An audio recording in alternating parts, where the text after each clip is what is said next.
ำได้สักข้อหรือยัง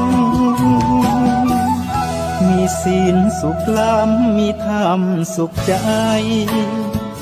วอนพี่น้องไทยช่วยกันใส่ใจจริงจัง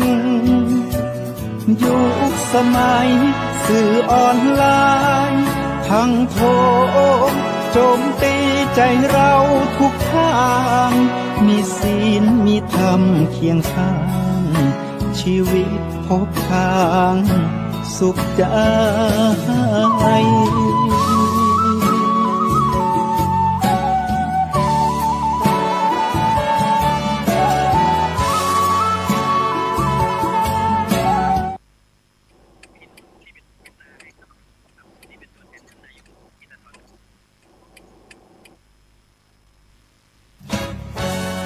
ทำเป็นทีมสถานีธรรมะออนไลน์ขอเชิญติดตามชมรายการธรรมสากัจฉา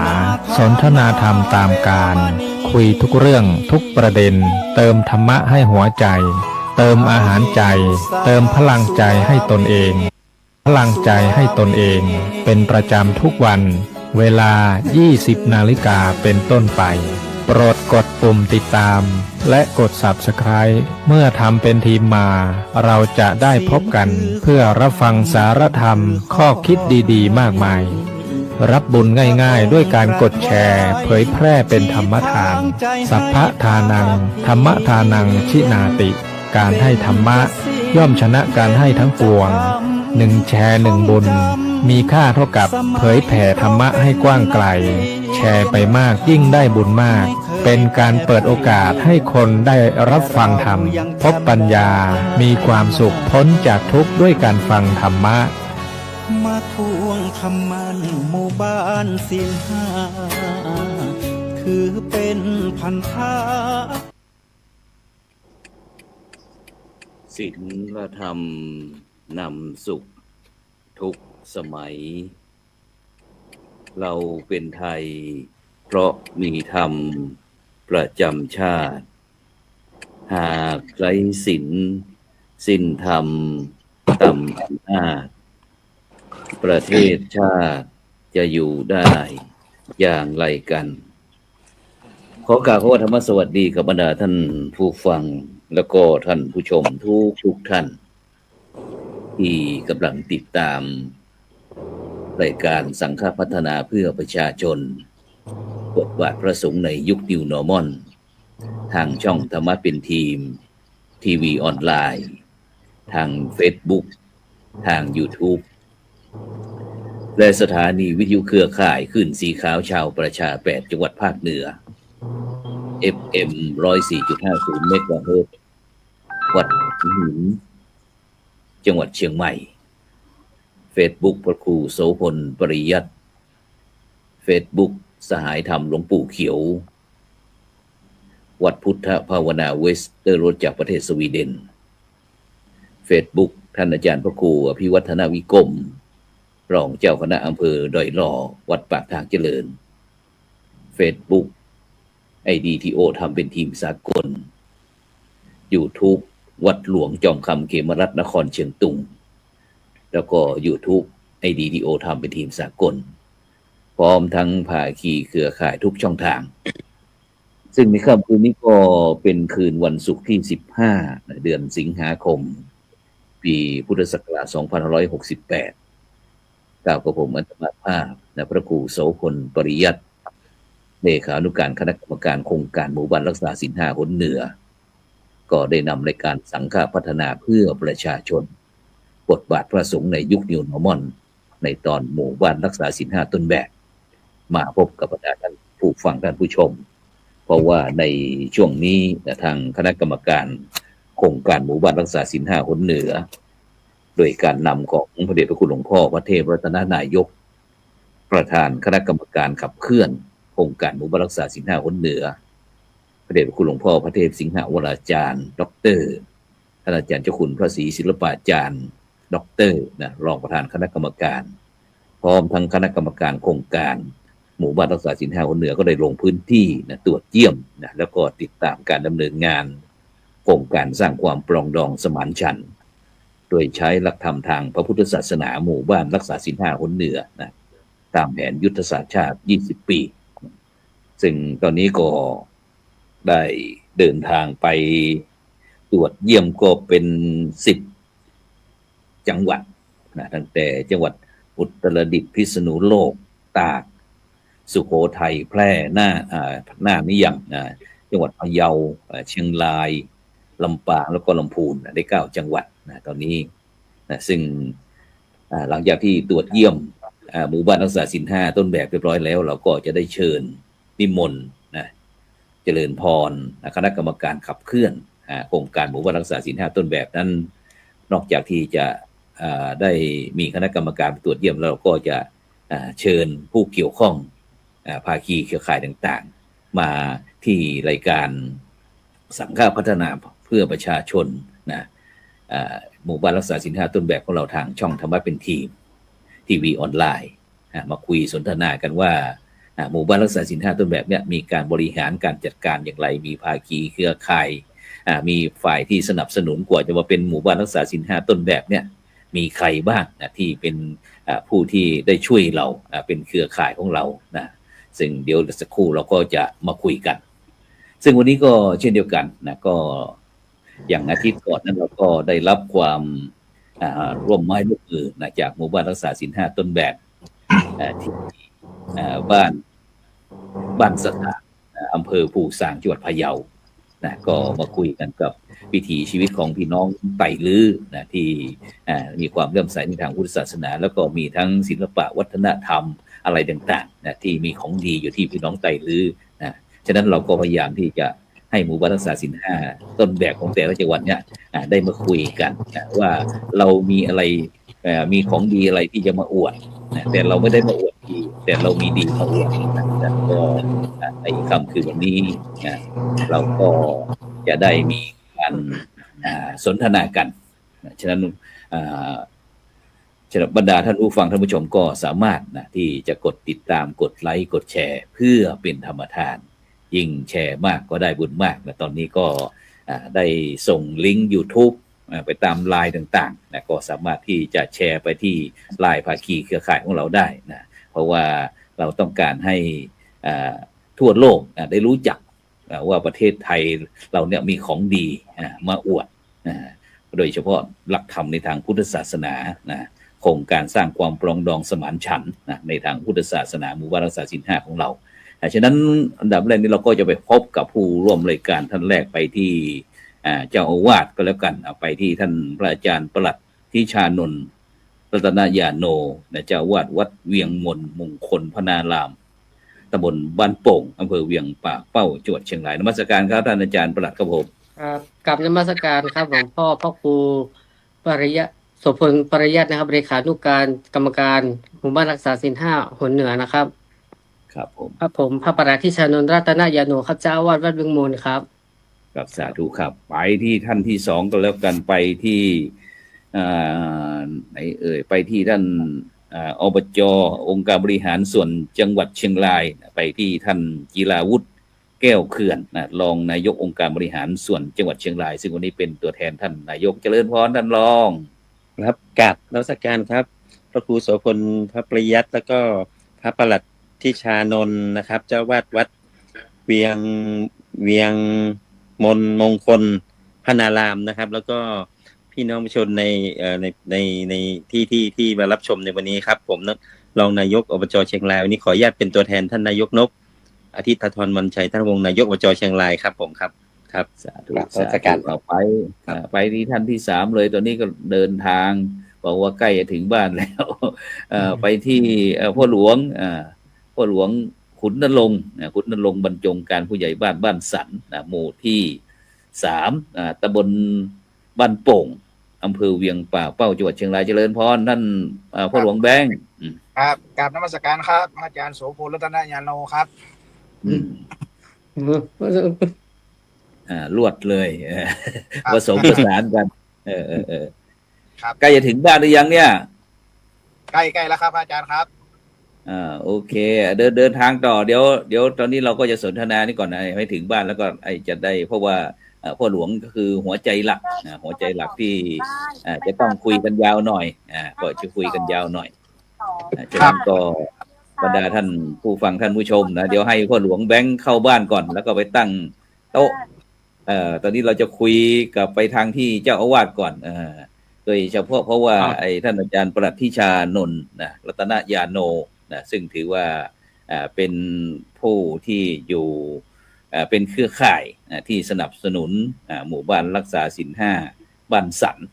หมู่ที่3ตำบลบ้านโป่งอำเภอเวียงป่าเป้าจังหวัด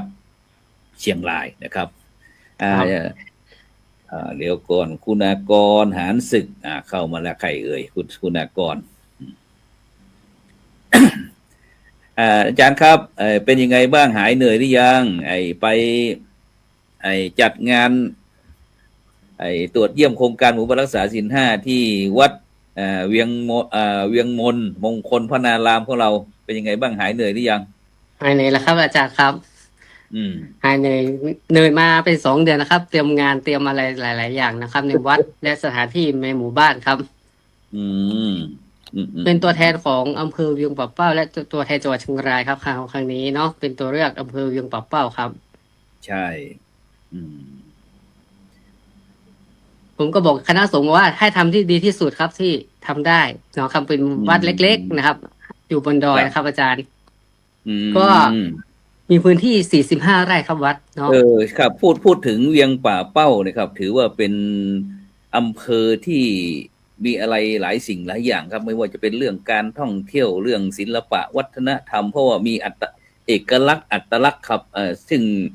ถ้าบรรดาท่านผู้ฟังท่านผู้ชมนะที่เดินทางมาจากเชียงราย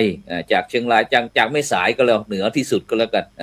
ล่องลงมาจนโน่นจะมาหมดใจเชียงรายที่ติดจังหวัดเชียงใหม่ก็จะเป็นอำเภอเวียงป่าเป้าเวียงป่าเป้าซึ่งก็จะมีทั้งเมื่อกี้ท่านอาจารย์ครูบอกว่าเวียงมโนเวียงมณะเวียงมโนใช่ไหมใช่ครับเป็นเวียงมโนแล้วก็จะมีถ้าพี่น้องที่เป็นนับถือพุทธศาสนานี่ก็จะเวียงกาหลงอะไรอย่างเงี้ยต่างๆนานาที่ซึ่งเป็นสถานที่ท่องเที่ยวแล้วก็จะมีที่วัดอะไรนะที่วังมัดฉาน่ะนะที่ข้างบนนั่นนะครับพระธาตุเป็นเจดีย์ครับมากฉะนั้นไหนๆเราก็หมู่บ้านรักษาศีล5ของเราได้ไปเปิดกิจกรรมตรวจเยี่ยมโครงการหมู่บ้านรักษาศีล5ที่เป็นตัวแทนของบ้านสันนะครับที่วัดเวียงมณะเวียงมนมงคลพระนารามนะครับมันมีความเป็นไปมายังไงครับเกี่ยวกับเวียงมนนี่ครับผมช่วยขยายนิดนึงเวียงมนครับมาจากเมื่อก่อนหมู่บ้านบ้านสันเป็นสถาบ้านฟือไฮครับหมู่บ้านแรกนะครับที่บ้านฟือไฮนะครับแล้วก็มีปี2430นะครับเข้าสถาตรงนั้นแล้วก็ปี2538กับผมตอนนั้นเป็นอยู่ชั้นป.6มีคณะสถาในหมู่บ้านแยกย้ายมาสร้างที่วัดเวียงมนปลูกต้นสักครับสมัยนั้นครับเลยเป็นเวียงเก่าอะไรเก่าครับอาจารย์ครับเลยเป็นพัฒนาขึ้นมาอยู่ได้30 ปีครับกว่าจะเป็นวัดได้เป็นเวียงมนมันเป็นเวียงเก่าของเมืองโบราณ7 เวียงป่าเป้าครับก็คือมีเวียงมนเวียงห่อเวียงกาหลงเวียงป่าเป้าเวียงจอมพอดงเวียงบกขอนครับ7 เวียงในตำนานครับเวียงมนนี้ผมก็ศึกษามาว่าเป็นเมืองที่เราจะถ้วยครับเผาเป็นเตาเผาอยู่ตรงนี้ครับผลิตเครื่องดินเผาอุปกรณ์เนี่ยเป็นเกี่ยวเครื่องสังคโลกเป็นถ้วยใช่ครับอุปกรณ์ถ้วยชามช้อนอะไรต่างๆเนาะเมื่อก่อนเนาะใช่ครับเป็นที่เผาตรงนี้ครับเป็นเตาเผาที่นี่เลยสร้างที่นี่เผาที่นี่ครับเราไปที่อื่นครับขายที่อื่นสมัยก่อนเป็นแบบนี้ครับแล้วก็เป็นเวียงเก่ามีเวียง2 ชั้นเนาะเป็นเวียงมนนะครับครับแล้วก็เวียงจอมพอวันนั้นก็มีโอกาสไปที่ตุลุงดอยวันนั้นนะครับก็ยังเห็นสภาพร่องรอยของความดั้งเดิมครับที่มีทั้งถ้ำมีอะไรต่างๆที่ได้บรรพบุรุษบรรพชนของเราได้สร้างบ้านแปลงเมืองในยุค7 เมืองใช่ไหมครับใช่ครับ7 เมืองโบราณครับเป็นแหล่งท่องเที่ยวนะครับเนาะครับผมแล้วก็วันก่อนผมมีโอกาส ไปร่วมกับคณะสงฆ์อำเภอเวียงป่าเป้าเรานี่แหละเกี่ยวกับเรื่องที่ดอยม่อนนางแก้วแม่นางแก้วแม่นางแก้วก็สืบฮีดฮอยของคณะสงฆ์อำเภอเวียงป่าเป้ากับคณะสงฆ์จังหวัดเชียงใหม่ที่ได้การเดินทางต้องไปที่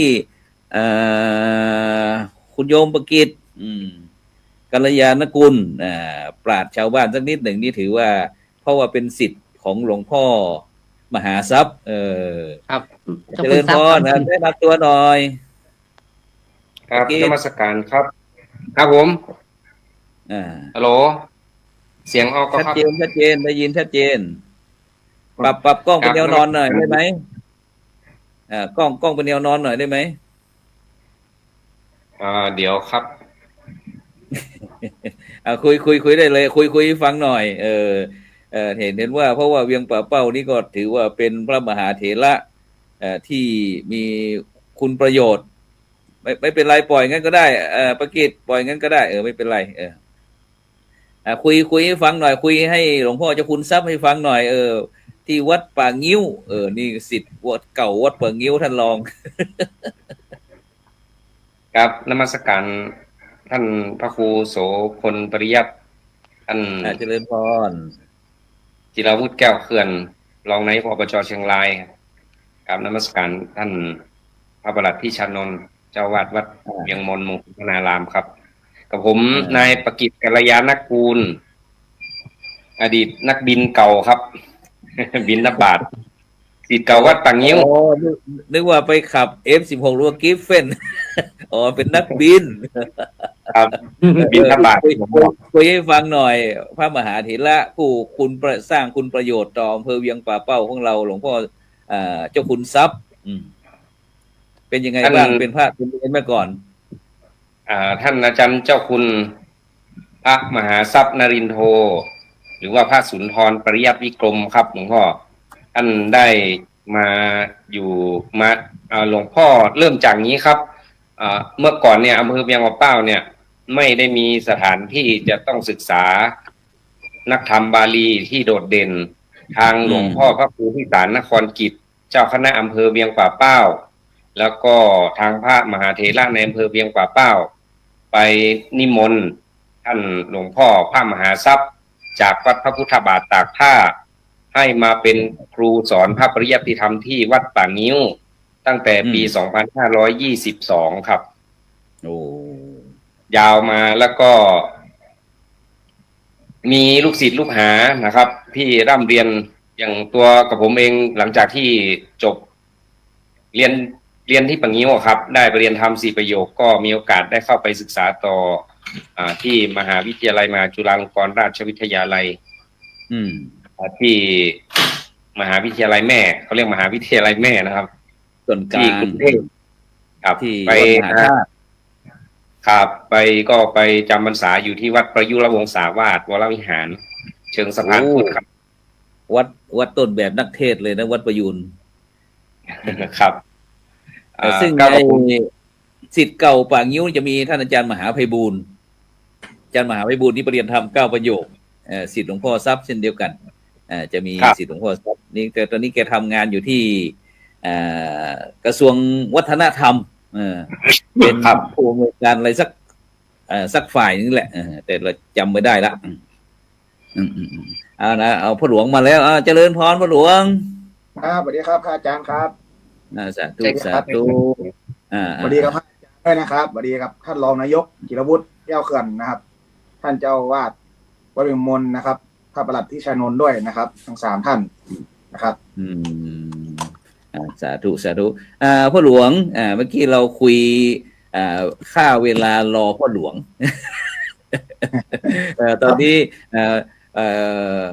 มาถึงเรียบร้อยแล้วนะฉะนั้นก็บรรดาท่านผู้ฟังท่านผู้ชมวันนี้ท่านกำลังติดตามรายการสังฆพัฒนาเพื่อประชาชนบทบาทพระสงฆ์ในยุคนิว นอร์มัลวันนี้เราได้เชิญได้นิมนต์แล้วก็เจริญพรเชิญคณะกรรมการขับเคลื่อนโครงการหมู่บ้านรักษาศีล 5ต้นแบบบ้านสันหมู่ที่3ตำบลบ้านโป่งอำเภอเวียงป่าเป้ามาออกจังหวัดเชียงรายของเรามาร่วมถ่ายทอด มาร่วมสนทนากันเกี่ยวกับเรื่องการบริหารการจัดการมีหน่วยงานภาคีเครือข่ายซึ่งวันนี้ก็มีทั้งปราชญ์ชาวบ้านมีทั้งองค์การบริหารส่วนจังหวัดแล้วก็มีทั้งหน่วยงานทั้งรพสตอะไรต่างๆที่จะเข้ามาร่วมกันแล้วแม้กระทั่งวัดวัดก็เป็นส่วนหนึ่งที่สนับสนุนโครงการหมู่บ้านรักษาศีล 5ฉะนั้นพ่อหลวงเป็นยังไงบ้างหลังจากที่เราได้รับการคัดเลือกเป็นตัวแทนของจังหวัดเชียงรายพอจังหวัดเชียงรายนี่ถึงกับเป็นแชมป์หนเหนือเลยนะพ่อหลวงปีนี้เป็นยังไงบ้างบ้านสันของเราก็รู้สึกเป็นเกียรติอย่างยิ่งนะครับอาจารย์ครับที่ว่าบ้านสันนะครับเป็นหมู่บ้านเล็กๆชุมชนเล็กๆนะครับซึ่งไม่ได้ใหญ่โตและก็ไม่มีอะไรที่โดดเด่นมากเกินไปแต่ถูกคัดเลือกนะครับให้เป็นหมู่บ้านรักษาศีล 5นะครับซึ่งตามเดิมนะครับผู้ใหญ่คนก่อนก็ได้ถ่ายทอดกันมาเป็นรุ่นสู่รุ่นนะครับซึ่งได้นำหลักการนะครับหมู่บ้านศีล 5มาปฏิบัติกับพี่น้องหมู่บ้านตลอดมานะครับซึ่งจะถ่ายทอดสู่รุ่นนะครับอาจารย์ครับเจริญพรแล้วพอเราได้รับทราบว่าเราได้รับการคัดเลือกจากผู้ว่าราชการจังหวัดคณะสงฆ์แล้วก็ผู้อำนวยการสำนักงานพุทธศาสนาจังหวัดเชียงรายเนี่ยเราได้มีการเตรียมการบริหารการจัดการแบ่งแยกในการทำงานในการเตรียมตัวหรือว่าพัฒนาตามโครงการหมู่บ้านรักษาศีล 5อย่างไรบ้างคุยให้ฟังหน่อยก็มีการแบ่งนะครับอาจารย์ครับพัฒนาเป็นหมวดนะครับเก็บกวาดและปลูกพืชผักกินได้นะครับแบ่งปัน1 ศีลนะครับ1การแบ่งปันนะครับทุกวันศีลเราจะมีการนะครับตักบาตรข้าวสารอาหารแห้งเพื่อไปแจกให้ผู้ยากไร้นะครับอาจารย์ครับแล้วก็จะมีการช่วยกันทำแนวช่วยกันดูแลต้นไม้นะครับไม่ให้เกิดไฟป่านะครับฉะนั้นก็หมายความว่าเรามีทั้งคณะกรรมการแต่ละฝ่ายในหมู่บ้านครับทั้งเรื่องสัมมาอาชีพเรื่องการรักษาความสงบความเรียบร้อยการส่งเสริมจารีตประเพณีแล้วก็รักษาสิ่งแวดล้อมเยอะแยะมากมายเลยเนาะครับแล้วก็โดยเฉพาะเมื่อเรา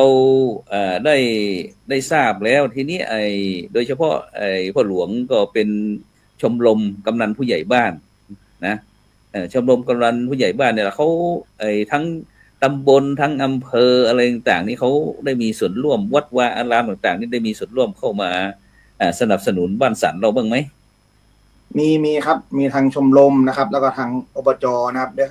มีส่วนร่วมในการพัฒนาหมู่บ้านนะครับซึ่งหลักๆนะครับโดยเมื่อก่อนนะครับปีที่ผ่านมานะครับมีการเขื่อนบ้านสันได้ขาดลงนะครับแล้วก็ทางอบจ.นะครับทางท่านนายก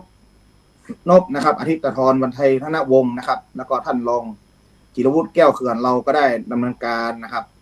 ทางอบจ.เข้ามาซ่อมแซมนะครับเพราะน้ำเป็นหัวใจหลักในการพัฒนาหมู่บ้านนะครับครับฉะนั้นก็ทางกำนันนะครับทางชมรมก็ได้สนับสนุนเรื่องการตั้งเวรยามชลบนะครับ1 อาทิตย์ต่อ2 วันนะครับครับซึ่งลาดตระเวนด้วยเพื่อลดปัญหากลุ่มเสี่ยงอาชญากรรมในหมู่บ้านนะครับอาจารย์ครับโอเคงั้นเดี๋ยวเราจะไปที่วัดบ้างไปวัดที่พระคุณเจ้ารัตนยาโนภิกขุท่านพระอาจารย์ปลัดที่ชานนท์ว่าวัดเรามีส่วนในการสนับสนุนกับบ้านสันในฐานะที่เป็นหมู่บ้านรักษาศีล 5ต้นแบบของจังหวัดเชียงรายอย่างไรนิมนต์ครับท่านรัตนยาโนครับผมอาจารย์ครับทางวัดก็ได้ช่วยแบ่งปันนะครับเหมือนผู้ใหญ่บ้านบอกนะครับว่าเราจัดกิจกรรมทุกเดือนนะครับจัดกิจกรรมทุกเดือนนะครับแบ่งปัน1 ศีล1ที่ครับให้คนยากไร้นะครับแล้วก็มีรถกู้ภัยของวัดด้วยครับช่วยเหลือประชาชนในตำบลและอำเภอครับมีญาติโยมถวายรถเราก็มีเหตุอะไรเราก็ออกช่วยเหลือทั้งกู้ภัยสยาม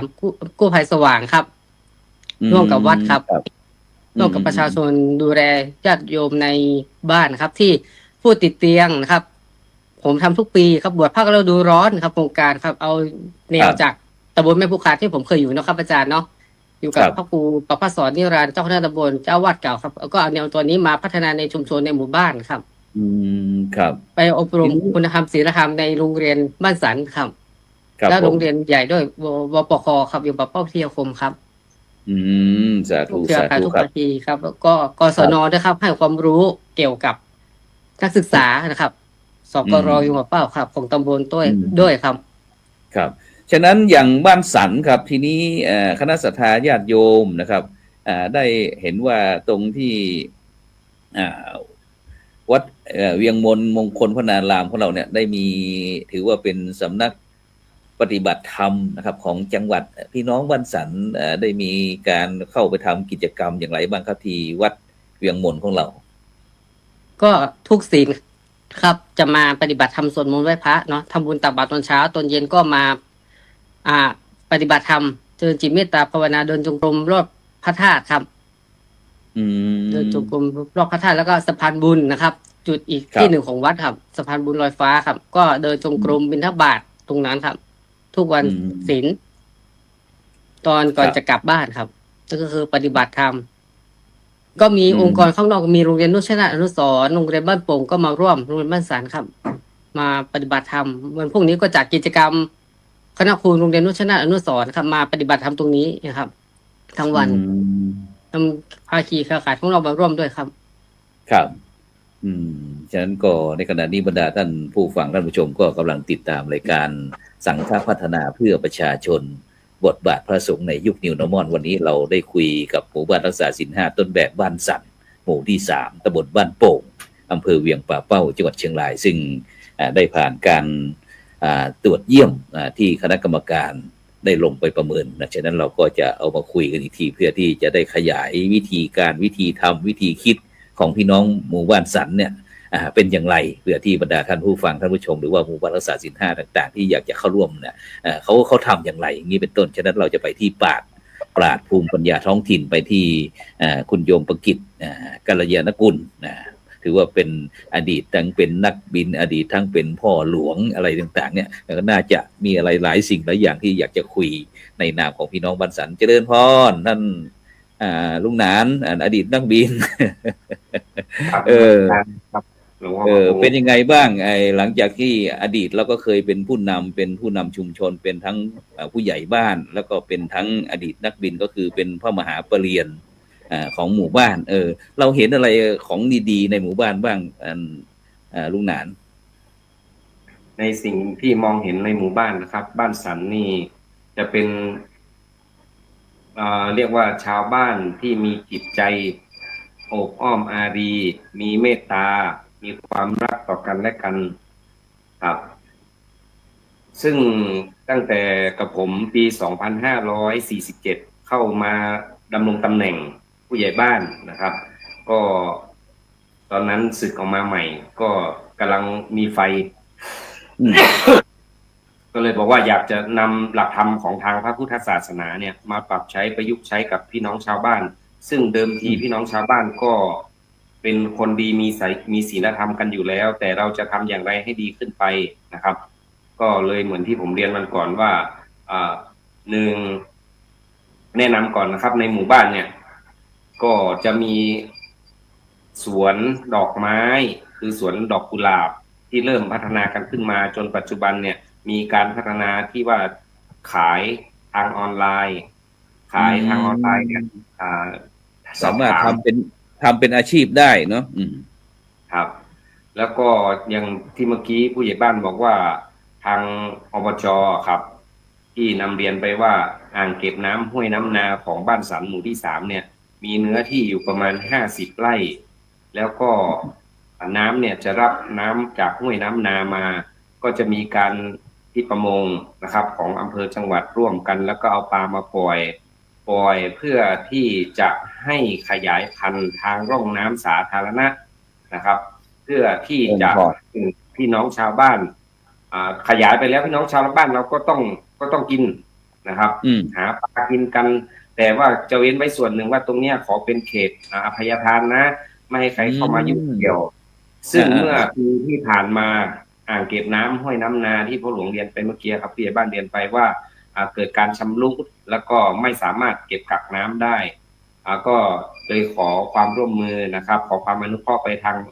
องค์การบริหารส่วนจังหวัดเชียงราย โดยประสานผ่านท่านจิรวุฒิแก้วเขื่อนนะครับ แล้วก็ได้รับความอนุเคราะห์จากทางท่านอาทิตย์ธรวันชัยธนวงศ์นายกองค์การบริหารส่วนจังหวัดได้นำเครื่องจักรมาแล้วก็ร่วมกันพัฒนากับทางองค์การบริหารส่วนตำบลบ้านโป่ง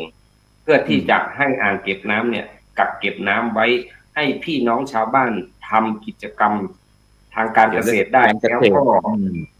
ครับทำการเกษตรนะครับคือหัวใจหลักของพี่น้องชาวบ้านบ้านสันเป็นสถานที่ท่องเที่ยวอีกอย่างหนึ่งในเชิงอนุรักษ์ครับเพราะใต้อ่างเก็บน้ำจะอยู่ข้างๆวัดจะอยู่บนเขาครับลองจินตนาการตามวัดอยู่บนเขามีบันไดเดินลงมาที่อ่างเก็บน้ำได้อ่างเก็บน้ำก็เป็นสี่เหลี่ยมมีร่มไม้มีปูมีปลามีกุ้งที่ทางประมงนำมาปล่อยให้เราดูนี่คือจุดเด่นของพี่น้องบ้านสันครับนอกจากนั้นเรื่องเกี่ยวกับเรื่องมีการเกษตรแล้วยังมีภูมิปัญญาเกี่ยวกับเรื่องอะไรเกี่ยวกับเรื่องอาชีพอะไรต่างๆเห็นว่าเมื่อกี้เห็นว่าคุณเจ้าบอกว่าอดีตนั้นที่เวียงมนของเราก็เป็นแหล่งที่ผลิตเซรามิกเครื่องดินเผาอะไรต่างๆเนี่ยในปัจจุบันทางภูมิปัญญาท้องถิ่นของเราได้มีการสืบสานต่อยอดบ้างไหม ขออนุญาตเกินที่เมื่อกี้นะครับอย่างที่อาจารย์ของท่านพระประหลัดพี่ชานนท์ท่านได้นำเรียนไปล่วงหน้าว่าสถานที่วัดเวียงมนเนี่ยครับเมื่อก่อนเนี่ยคือเป็นเหมือนที่รกร้างว่างเปล่าแล้วทีนี้ชาวบ้านเขาก็มาจับจองกันเมื่อปี 2537 ผู้ใหญ่บ้านชื่อปี 2538 ผู้ใหญ่บ้านชื่อพ่อหลวงอินตาสุริยะชัยยามาเห็นว่าตรงเนี้ยมีความสำคัญคือท่านก็คงคิดมานานแล้วครับมีคูล้อมรอบอยู่ก็เลยบอกว่าอยากจะได้ทำวัดสร้างวัดกันขึ้นมาไปขอกับชาวบ้านมาจับจองอยู่ข้างในเนี่ยครับในพื้นที่ของวัดเนี่ยปัจจุบันนี้นะครับว่าเราร่วมกันสร้างวัดดีไหมชาวบ้านก็ยินดีแล้วก็พัฒนากันขึ้นมาโดยอยู่กันเป็นเดือนนะครับเมื่อก่อนนี่เต็นท์ไม่มีจะต้องใช้ไม้ไผ่สารแล้วก็เอากระสอบปูนมั่งเอาพลาสติกมั่งแล้วก็มาทำเป็นชาวเหนือเราเรียกว่าปลำผามเพียงครับทำเป็นร่มครับแล้วก็ไปเริ่มพัฒนาไปสร้างศาลาหนึ่งหลังสร้างกุฏิหนึ่งหลังแล้วก็ทางกรมไฟฟ้านะครับก็มีโครงการเอาต้นไม้มาปลูกเพื่อที่จะให้เป็นวัดที่ร่มรื่นเมื่อก่อนนี้มันจะเป็นพื้นที่โล่งครับอาจารย์พระครูครับเจริญพรครับอันนี้คือเรื่องของเวียงมนแล้วเวียงมนเนี่ยทำไมชื่อว่าเวียงมนหรือเวียงมะนะแต่ชาวเหนือเราตอนที่คิดชื่อนะครับผู้ใหญ่บ้านแล้วก็อดีตมคทายกพ่อหนานอินคำชัยวุฒิแล้วก็มารวมกันคิดกันว่าเราจะเอาชื่ออะไรเราก็เป็นพระตอนนั้นเป็นมหาชื่อวัดอะไรกันดีเนี่ยครับตรงนี้เขาเรียกเวียงมนมาตั้งนานแล้วครับชื่อวัดเวียงมนนะครับเอาเป็นมงคลเอาวัดเวียงมนมงคลพระนารามเนี่ยครับอ๋อสาธุครับว่ามนนี่ทางภาคเหนือพูดอีกอย่างหนึ่งก็คือวงกลมครับวงกลมแล้วก็ที่เป็นเลข0เนี่ยทางเหนือจะเรียกว่ากลมหรือมนครับวัดนี้ก็เลยชื่อวัดเวียงมนครับหลวงพ่อเวียงมนเป็นเมืองที่เป็นวงกลมล้อมรอบอย่างนี้นะท่านลองขยับนิดหนึ่งขยับไอ้กล้องนิดหนึ่งพลิกนิดหนึ่งในขณะนี้บรรดาท่านผู้ฟังขยับไอ้ตากล้องขยับกล้องเลยแป๊บหนึ่งกำลังถึงคิวที่พูดถึงว่าส่งเสริมอาชีพในหมู่บ้านครับพระเดชพระคุณพระเดชพระคุณหลวงพ่อพระครูครับอาชีพในหมู่บ้านเมื่อก่อนที่ผ่านมาก็จะมีการสนับสนุนให้ทำไม้กวาดดอกหญ้าทำไม้กวาดดอกหญ้าเพื่อที่จะจำหน่ายภายในหมู่บ้านภายในชุมชนเริ่มต้นกันปัจจุบันนี้ก็ยังมีคนที่ทำอยู่นะครับยังสืบสานอยู่ครับแล้วก็มีการออมทรัพย์ ออมทรัพย์ในหมู่บ้านมีหลายกลุ่มที่ยกตัวอย่างมา แต่ยกตัวอย่างคือหลายๆกลุ่มนี่ก็เข้มแข็งอยู่ ซึ่งออมทรัพย์หลายๆที่อาจจะมีในข่าวว่ามีการคดโกงอะไรกันแต่กลุ่มบ้านสันเนี่ยไม่มีการคดโกงและนะครับ บางกลุ่มจะต้องออกไปกู้เงินกู้ทองจากต่างเขาเรียกว่าไงธนาคารไหนให้ไปกู้แต่บ้านสันเนี่ยยังเข้มแข็งครับหลวงพ่อไม่ไปกู้เงินไม่เป็นหนี้ไม่เป็นหนี้กับสถาบันการเงินต่างๆซึ่งออมแต่เมื่อชาวบ้านต้องการที่จะนำมาใช้ประโยชน์ในการทำอาชีพบ้านสันจะเป็นเกษตรกรเป็นหลักถึงฤดูปลูกข้าวโพดดำนานะครับก็จะไปกู้เงินในส่วนของกองทุนต่างๆที่ตั้งกันไว้เสร็จเรียบร้อยแล้วถามว่าพอไหมพอครับเพราะเงินออมกันมาเป็น20 ปีแล้วเราไม่ได้ทำมาปีนี้เราทำมาเป็น20 ปีแล้วพอที่จะให้ชาวบ้านนำไปพัฒนาสืบเนื่องพอเสร็จฤดูการข้าวฤดูการที่เขาทำต่างๆการเกษตรก็นำมาคืนผลประโยชน์ก็จัดตามซึ่งมองไปผลประโยชน์ใหญ่อย่างไปในกองทุนใหญ่อย่างกองทุนหมู่บ้านหรือว่าเงินล้านชาวบ้านก็จะทำอย่างนี้ครับหลวงพ่อซึ่งทางบ้านก็จะนำเงินที่ว่าไปกู้ยืมมาไปพัฒนาทางการเกษตรพอเกี่ยวข้าวเสร็จปุ๊บก็เอาเงินมาคืนดอกผลก็จัดตามซึ่งปัจจุบันเป็นหมู่บ้านที่เข้มแข็งหลวงพ่อสาธุสาธุคุณโยมบรรลาทำไมจอมืดล่ะ คุณโยมบรรลายังอยู่เปล่าเนี่ยจอทำไมมืดจังประธานกลุ่มสตรีแม่บ้านฝ่ายเทคนิคช่วยหน่อยช่วยกลุ่มฉะนั้นก็ในขณะนี้บรรดาท่านผู้ฟังท่านผู้ชมก็กำลังติดตามรายการสังฆพัฒนาเพื่อประชาชนบทบาทพระสงฆ์ในยุคนิวนอร์มอนวันนี้เราได้คุยกับหมู่บ้านรักษาศีล 5ต้นแบบบ้านสันหมู่ที่3ตำบลบ้านโป่งอำเภอเวียงป่าเป้าจังหวัดเชียงรายนะฉะนั้นเราจะไปที่ท่านรองจีรวุฒิแก้วเขื่อนก็แล้วกันนะตอนนี้แม่มาลายังไม่พร้อมนะเพราะว่าในฐานะที่เป็นคนนอกพื้นที่นะเพราะว่าจะดูแลเรื่องการทั้งจังหวัดแต่นี่เป็นอำเภอหนึ่งท่านรองจีรวุฒิวันนี้ในฐานะที่เป็นตัวแทนท่านนายกองค์การบริหารส่วนจังหวัดได้ยินหมู่บ้านรักษาศีล 5ต้นแบบบ้านสันเขาได้เป็นตัวแทนแล้วเรามีความรู้สึกยังไงบ้างเนี่ยคือพระครูครับอย่างนี้บ้านสันหมู่3เนี่ยนะครับมีความผูกพันกับผมมาหลายปีโดยเฉพาะพ่อหลวงเกียรติเนาะหรือว่าพ่อหลวงประกิตพ่อหลวงแบงค์พ่อหลวงหม่องคุณพ่อของพ่อหลวงแบงค์ทำให้ผมเนี่ยเหมือนกับเป็นคนที่นี่ด้วยครับพระครูครับครับมันเลยทำให้ผมดีใจครับวันนั้นท่านนายกมอบหมายว่าให้ไปร่วมงานแทนเพราะท่านนายกติดภารกิจที่บ้านสันนะครับเรื่องของคณะกรรมการที่เขาจะได้มาประเมินในเรื่องของหมู่บ้านศีล 5ซึ่งก็ดีใจแล้วก็ภูมิใจแล้วก็ยินดีที่มาร่วมงานเนาะสำหรับของอบจ.เองเนี่ยก็ในส่วนตัวผมก็ยินดีและภูมิใจส่วนของอบจ.เองท่านนายกนกเองก็ท่านก็ให้ความสำคัญเรื่องของหมู่บ้านศีล 5ซึ่งท่านก็ได้สนับสนุนวันนั้นที่จัดสถานที่ทั้งหมดเลยนะครับไม่ว่าจะเป็นจอทีวีเครื่องเสียงอบจ.เราก็ส่ง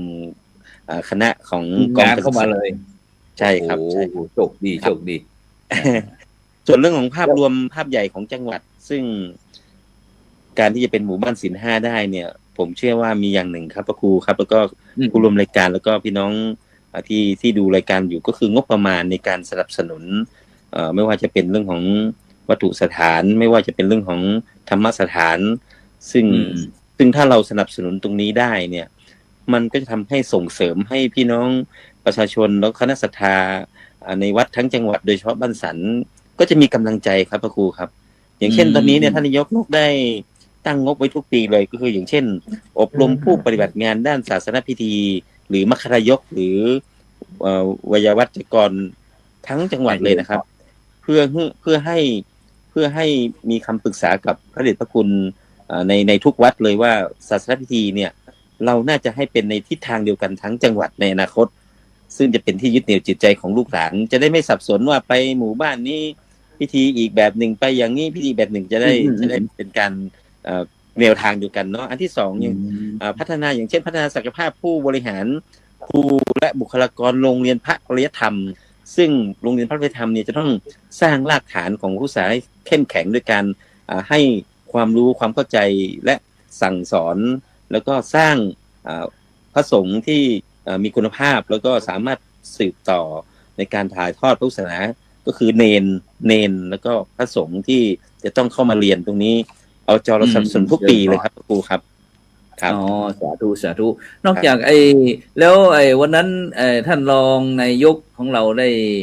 ด้เห็นบรรยากาศที่สดๆแล้วเคยคิดไหมว่าทางคณะสงฆ์ทั้งหมู่บ้านเขาจะมีกิจกรรมอย่างนี้เพราะว่าเราอาจจะเพราะว่ามันตามแผนยุทธศาสตร์ชาติเนาะเพราะว่าโครงการรักษาศีล 5เนี่ยมันเกิดจากที่พี่น้องประชาชนคนไทยเราเนี่ยมีเยอะขึ้นก็มีความคิดที่หลากหลายกันต่างแบ่งพรรคแบ่งพวกแบ่งฝ่ายอะไรต่างๆเนี่ยมาเห็นวันนั้นแล้วบรรยากาศแล้วเป็นยังไงบ้างวันนั้นเราคุยบรรยากาศที่เพราะว่าวันนั้นโอ้ยรู้สึกว่า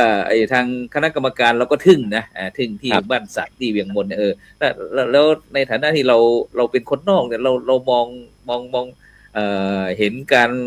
บริหารการจัดการการตรวจเยี่ยมเป็นยังไงบ้างมีอยู่3ส่วนครับพระครูครับส่วนแรกเลยคือที่เราลงพื้นที่ไปมันเป็นระดับจังหวัดเราไม่ได้มองลึกไปเราไม่ได้คิดว่าบ้านสันจะเป็นแบบนี้เนาะโอ้มีความสามัคคีมีความเป็นอัตลักษณ์ของบ้านสันมีวัดที่เป็นจุดเด่นซึ่งทุกครั้งที่มาลงพื้นที่เราใช้เวลามันเนื่องจากว่าเราต้องดูทั้งจังหวัดเราเลยใช้เวลาค่อนข้างจะสั้นไม่ค่อยได้อยู่นานแต่พอมานั่งวันนั้นทั้งครึ่งวันแล้วผมภูมิใจก็โอ้โหสรุปแล้วบ้านสันมีตรงนี้ด้วยหรือมีอย่างนี้ได้เลยแล้วก็เห็นความพร้อมเพรียงแล้วเพราะนั้นพ่อหลวงเกียรติเนี่ยอยู่กับผมมาตั้งหลายปีผมเพิ่งรู้ว่าแกพูดเก่งวันนั้นนะครับเนี่ยปกติอยู่ด้วยกันนี่แกจะไม่ค่อยพูดเยอะแต่พอเห็นแกพูดวันนั้นนี่โอ้โหผมนี่ให้ลงสจ.เขตได้เลยเนี่ยพ่อหลวงเกียรติครับแล้วก็บุคลากรที่บ้านสันทุกคนเลยนะครับตั้งแต่พ่อหลวงแบงค์พ่อหลวงเกียรติโดยเฉพาะทางท่านพระเดชพระคุณเจ้าอาวาสนะครับแล้วก็สถานที่วัตถุสถานเราคือวัดผมขึ้นไปครั้งแรกครับปกติมาลงพื้นที่เนี่ยด้วยความรีบเร่งฮะเราก็ไม่ค่อยได้ขึ้นมากราบนมัสการทางพระเดชพระคุณเจ้าแต่วันนั้นเห็นทั้งวัตถุสถานเห็นทั้งบุคลากรเห็นทั้งพี่น้องประชาชนพร้อมเพรียงกันหมดผมก็ภูมิใจแทนพ่อหลวงแบงค์เนาะแล้วก็ภูมิใจแทนพระครูแล้วก็คณะสงฆ์ในพื้นที่จังหวัดเชียงรายที่ไว้เนื้อเชื่อใจแล้วก็ให้ความไว้วางใจบ้านสันเป็นตัวแทนหมู่บ้านศีล 5ครับพระครูครับครับโดยเฉพาะท่านรองจิรวุฒิได้เห็นงานที่เขาเรียกว่าถ้าทางบ้านเมืองเขาจะเรียกว่าอบต.นะอบต.องค์การบริหารส่วนตำบลแต่อปต.ของคณะสงฆ์จะเป็นหน่วยอบรมประชาชนประจำตำบลซึ่งวันนั้น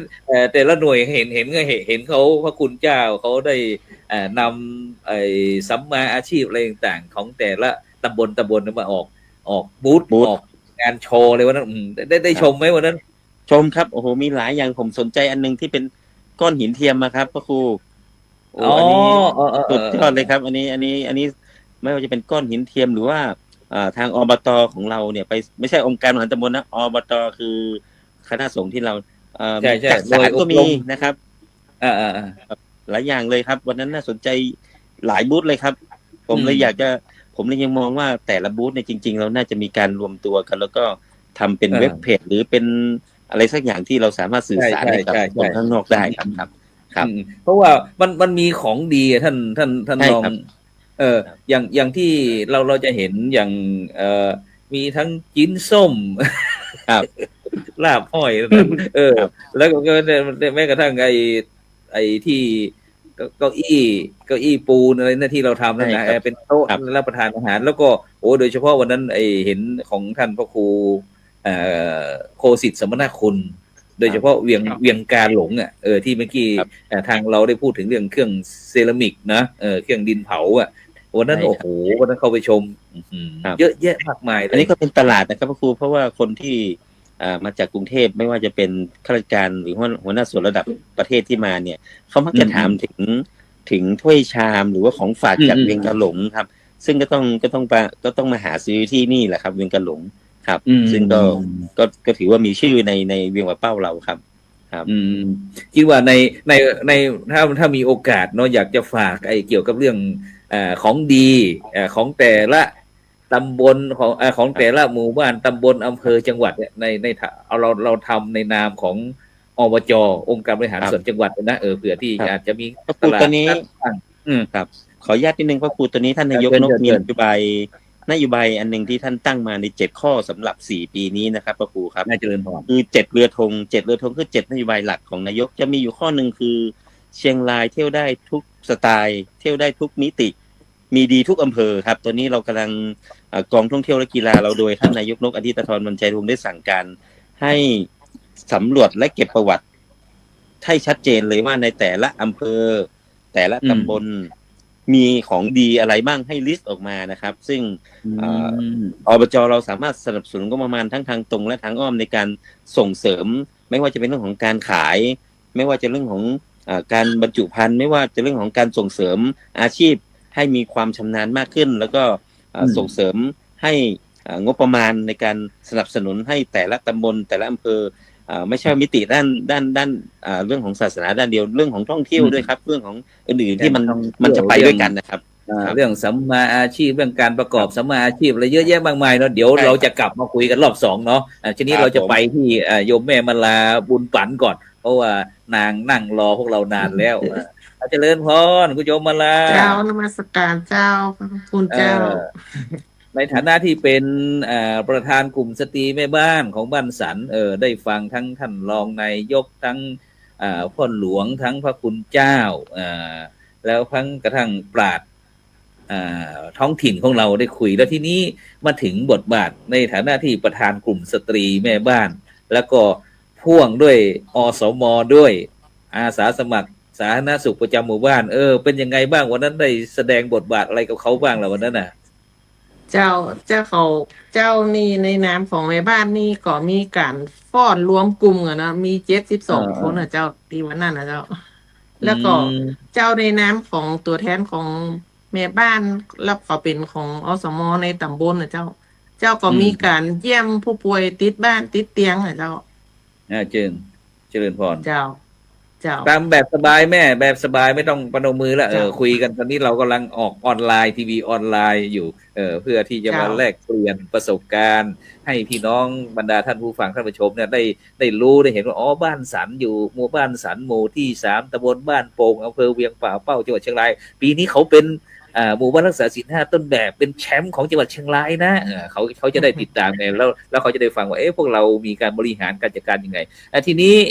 การที่ในฐานะที่เป็นอสม.สุขภาพแน่นอนละทั้งสุขภาพใจนี่พระคุณเจ้าจัดการไปแล้วยังทั้งสุขภาพกายเป็นยังไงบ้างพี่น้องบ้านสันมีหยุกมียามีเรื่องยาเสพติดมีเรื่องเขาเรียกว่ามีลูกก่อนมีท้องก่อนวัยไหมก่อนอะไรต่างๆมีปัญหาอะไรบ้างในเรื่องเกี่ยวกับสุขภาพไว้บ่มีเจ้าคุยได้ฟังเลยเป็นยังไงบ้างพี่น้องบ้านสันเจ้าในน้ำของตำบลบ้านปงนี่บ่มีท้องก่อนใบเจ้าแต่มีผู้ป่วยติดบ้านติดเตียงอย่างนี้มี60มี50 รายเจ้าแล้วในน้ำตำบลนี่มีCGอยู่6 คนเจ้าเยี่ยมประมาณคนละ7 คนนะเจ้าเดือนไหนไปคนติดบ้านนั่งนักก็ไป4 ข้างถ้า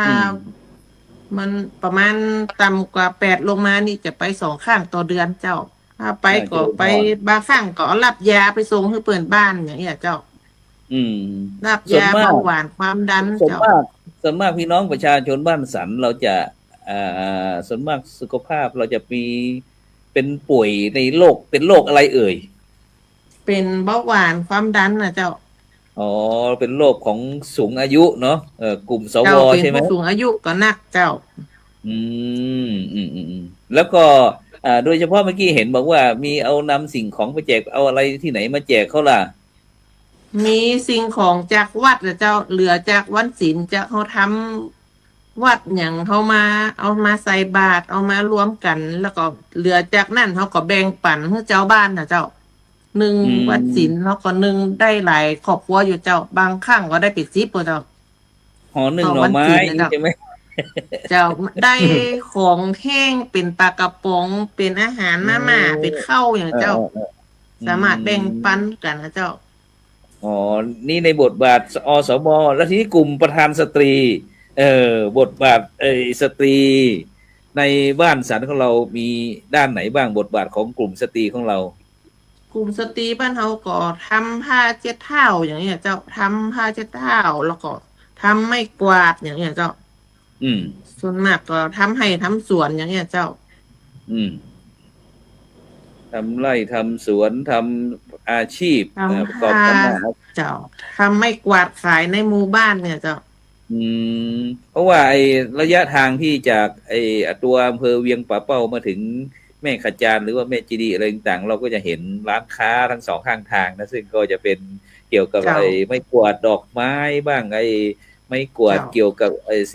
ต้นมะพร้าวบ้างอะไรต่างๆเยอะแยะมากมายไปหมดฉะนั้น เจ้า ก็เป็น ใน ผลผลิต น้ำของบ้านปุงนี่จะมีกลุ่มทอผ้าเห็นเจ้า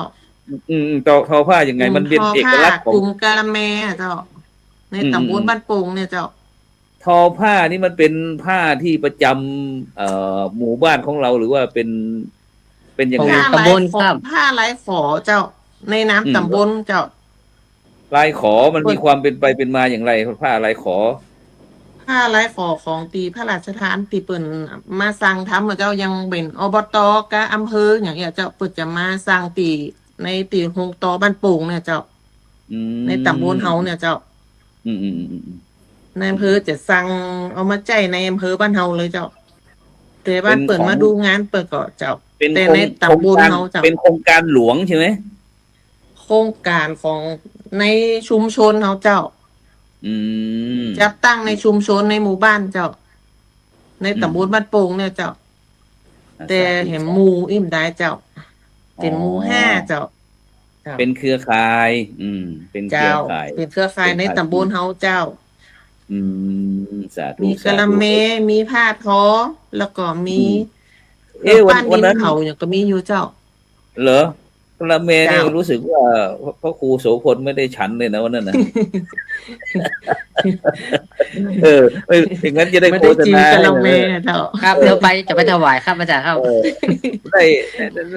ได้มอบให้ท่านรองจิรวุฒิบ้างไหมเนี่ยเผื่อจะได้ไปโฆษณาบ้างกะละแมของวัดสันอร่อยขนาดไหนเงี้ยพูดเฉยๆแต่เราไม่ได้ชิมก็ไม่รู้จะพูดยังไงนะท่านรองนายกเนาะ ไม่ได้สัก ไปถวาย คำ ทำไมครับ เจ้า โอเคทีนี้เราไปที่พ่อหลวง หลังจากที่พวกเราได้คุยกันในภาพรวมนะว่าบ้านสันของเราเนี่ยได้รับการสนับสนุนจากภาคีเครือข่ายต่างๆทีนี้จะให้มีบ้านสัน1บ้านสัน2บ้านสัน3เนี่ยพ่อหลวงอย่างในฐานะที่เราเป็นผู้นำท้องถิ่นผู้นำชุมชนอะไรต่างๆเนี่ยโดยเฉพาะทางอำเภอเวียงป่าเป้าเนี่ยจะทำอย่างไรให้มีบ้านสัน1 2 3 4 5 6 7 8 9 10ทั้งกระจายทั้งทั่วอำเภอเนี่ยเรามีภาคีเครือข่ายชมรมกำนันผู้ใหญ่บ้านบ้างไหม มีครับอาจารย์ครับ ซึ่งตอนแรกนะครับ ตอนนี้บ้านสันก็ได้ถือว่าเป็นโมเดลหลังแรกของอำเภอนะครับ แล้วก็หลังจากนี้เราก็กระจายออกจากตำบลนะครับ ซึ่งตอนนี้ทางพ่อกำนันก็ดำเนินการกับบ้านข้างเคียงนะครับพื้นที่ข้างเคียงก็เริ่มดำเนินการคือ บ้านนี้มีรักปลูกผักกินเองนะครับอาจารย์ครับ เริ่มขยายโครงการออกไปนะครับ แล้วก็ทางในอำเภอเนี่ยแกก็เน้นย้ำเพราะว่าปลูกผักปลอดสารพิษนะครับ ซึ่งและอีกเศรษฐกิจหนึ่งก็คือ เราช่วยกันทำสวนเศรษฐกิจพอเพียงนะครับ เจริญพร ครับ เพื่อลดการใช้จ่ายนะครับ ภายนอกแล้วก็การใช้สารเคมีนะครับ ตอนนี้ซึ่งบ้านข้างเคียงก็มีบ้านหนองยาวนะครับหมู่4หมู่12นะครับ แล้วก็ในชมรมก็มีหมู่6หมู่1นะครับหมู่5หมู่2นะครับแล้วก็หมู่7นะครับหมู่8ซึ่งตอนนี้กำลังร่วมกิจกรรมนะครับซึ่งเอาบ้านสันของผมเนี่ยเป็นโมเดลนะครับโมเดลหลักในการขับเคลื่อนศีล5นะครับอาจารย์ครับซึ่งอย่างไรนะครับให้อยู่ในขอบศีล5นะครับรักษาศีลแบบไหนนะครับไม่ให้ออกลอกลู่ลอกทางนะครับแล้วก็ดำเนินการนะครับอย่างไรให้เราอยู่กับศีลให้ได้นะครับถึงจะไม่ครบทั้ง5ข้อก็อย่างน้อยได้สัก3-4ข้อก็ยังดีนะครับ แล้วโดยเฉพาะเพราะว่าในปัจจุบันนี้เราต้องยอมรับก่อนนะพ่อหลวงนะว่าแต่ละพื้นที่ในประเทศไทยของเราจะเกี่ยวกับเรื่องยาเสพติดบ้างเรื่องปัญหาบรรดาเยาวชนคนรุ่นใหม่อะไรต่างๆตรงเนี้ยซึ่งก็อยากจะทราบอยากจะรู้ว่าบ้านสันเรามีวิธีการอย่างไรเวลาอย่างหมู่บ้านรักษาศีล 5เนี่ยมีบรรดาเยาวชนคนรุ่นใหม่เด็กๆนักเรียนเข้ามาร่วมแล้วเขาโดยเฉพาะเรื่องคดีความอะไรต่างๆเนี่ยเรามีบริหารจัดการอย่างไร ซึ่งตอนเนี้ยครับซึ่งตั้งมาสมัยผมนะครับก็ได้ตั้งอะคาเดมี่นะครับของทีมฟุตบอลนะครับตั้งไว้ที่โรงเรียนแล้วก็ให้เยาวชนเนี่ยมารวมกลุ่มกันออกกีฬานะครับเล่นกีฬาเพื่อออกกำลังกายกันนะครับเพื่อห่างไกลจากยาเสพติด1นะครับแล้วก็2นะครับผมจัดตั้งนะครับทำกิจกรรมจิตอาสาตลอดนะครับ เช่นจิตอาสาพัฒนาหมู่บ้านนะครับจิตอาสาในการช่วยกันออกลาดตระเวนนะครับซึ่งเน้นให้เยาวชนมีส่วนร่วมให้มากขึ้นครับอาจารย์ครับเจริญพรครับแล้วด้านสิ่งแวดล้อมก็มีครับอาจารย์ครับก็ได้นำทางเยาวชนป่าชุมชนอะไรบ้างมีบ้างไหมพี่อะไรเหล่านี้มีครับซึ่งสมัยผมเนี่ยครับอาจารย์ครับก็ได้สร้างห้องน้ำนะครับแล้วก็สร้างป้อมไฟป่าชุมชนนะครับเพื่อให้ชาวบ้านอยู่กับป่าได้นะครับแล้วก็ทำแนวกันไฟครับอาจารย์ครับเพื่อกันที่ว่าในเข้าหน้าแล้งนะครับเข้าหน้าหนาวเนี่ยมันจะเกิดฤดูไฟป่าครับก็แนะนำชาวบ้านเยาวชนเนี่ยขึ้นไปทำแนวกันไฟกันนะครับเพื่อให้ป่าอยู่กับลูกกับหลานได้ครับป่าบ้านสันของเรามีพื้นที่ป่าชุมชนเท่าไหร่ประมาณ 7,000 กว่าไร่ครับอาจารย์ครับโอ้เยอะเลยครับซึ่งติดชายแดนกับลำปางครับอาจารย์ครับอ๋อติดกับอำเภอวังเหนือครับอำเภอเลยนะเมืองปางวังเหนือครับวังเหนืออ๋อติดกับอำเภอวังเหนือครับก็ได้จัดเป็นหมวดนะครับซึ่งถ้าเข้าฤดูไฟป่านะครับก็ได้จัดเป็นหมวดลาดตระเวนตลอดเลยครับอาจารย์ครับพยายามจะไม่ให้เกิดนะครับไม่ให้จากทางลำปางมาก็ดีหรือทางเราไปก็ดีครับจะไม่ให้เกิดเลยครับอาจารย์ครับสาธุนะครับอย่างคุณโยมประกิตในฐานะที่อดีตเป็นผู้นำเหมือนกันที่นี้อย่างเรากลุ่มสวผู้สูงอายุขึ้นเนี่ยเรามีส่วนร่วมเกี่ยวกับเรื่องสิ่งแวดล้อมอย่างไรบ้างโดยเฉพาะถ้าภาคเหนือเราเนี่ยนะก็การรักษาป่าเนี่ยจะมีด้านพิธีกรรมอาจจะเป็นเลี้ยงผีบ้างการบวชป่าบ้างอะไรยีปัญหาอะไรต่างๆนี่ไม่รู้ว่าที่ชุมชนบ้านสันเรามีไหมที่บ้านสันครับประเดชพระคุณอาจารย์พระครูมีกิจกรรมเลี้ยงผีขุนน้ำทุกเดือน9นะครับเดือน9เป็นเดือน9เหนือนะครับแล้วแต่จะกำหนดระยะเวลาให้พอดีว่าจะตรงวันไหนที่สะดวกนะครับก็จะมีการเลี้ยงผีขุนน้ำที่ผีขุนน้ำทุกครั้งก็จะมาเลี้ยงกันที่ข้างอ่างเก็บน้ำห้วยน้ำนาครับจะเป็นวันเดียวกันกับที่เราจะมีทั้งพ่อบ้านที่นับถือกันนะครับทางภาคเหนือมีทั้งพ่อบ้านมีทั้งผีขุนน้ำก็จะมีการประเพณีถือเป็นประเพณีนะครับเลี้ยงผีขุนน้ำประจำหมู่บ้านสันแล้วในหมู่บ้านสันของเราเนี่ยมีป่าที่ถือว่าเป็นชุมชนดูแลกันมาตลอดอันนี้แยกมาจากที่ผู้ใหญ่บ้านบอกว่าพ่อหลวงแบงค์บอกว่าผู้ใหญ่คุณณรงค์ครับบอกว่ามี 7,000 กว่าไร่คือพื้นที่ป่าเฉพาะของบ้านสันที่ดูแลมี 7,000 ไร่แต่พื้นที่ที่เราตั้งเป็นป่าชุมชนก็คือแพะป่าเปาชื่อแพะป่าเปาครับมีพื้นที่อยู่ 1,300 กว่าไร่ครับพระเดชพระคุณ 1,300 กว่าไร่เนี่ยก็มีการรักษาต้นไม้ไว้ตั้งแต่สมัยผู้ใหญ่บ้านคนก่อนผมตอนเนี้ยซึ่งมาไล่ดูแล้วผู้ใหญ่บ้านสันเนี่ยประมาณปี39ที่ฉลองที่วันป่าโลกอะไรสักอย่างที่พระบาทสมเด็จพระเจ้าอยู่หัวเมื่อปี39นั่นนะที่เขาน่าจะเป็นช่วงอีสานเขียวนั่นแหละประมาณนั้นสมัยประมาณนั้นน่ะแล้วเป็นยังไงต่อนานกว่านั้นครับแพะป่าเปาเนี่ยกับผมเป็นผู้ใหญ่บ้านอันดับที่8พ่อหลวงคุณณรงค์เป็นอันดับที่11ตั้งแต่เริ่มต้น ผมเห็นตอนที่ผมเกิดมาผมก็เห็นผู้ใหญ่บ้านตอนนั้นท่านเป็นกำนันคือพ่อกำนันอินเหลานะครับต่อจากพ่อกำนันอินเหลามหาวันมาก็จะเป็นพ่อหลวง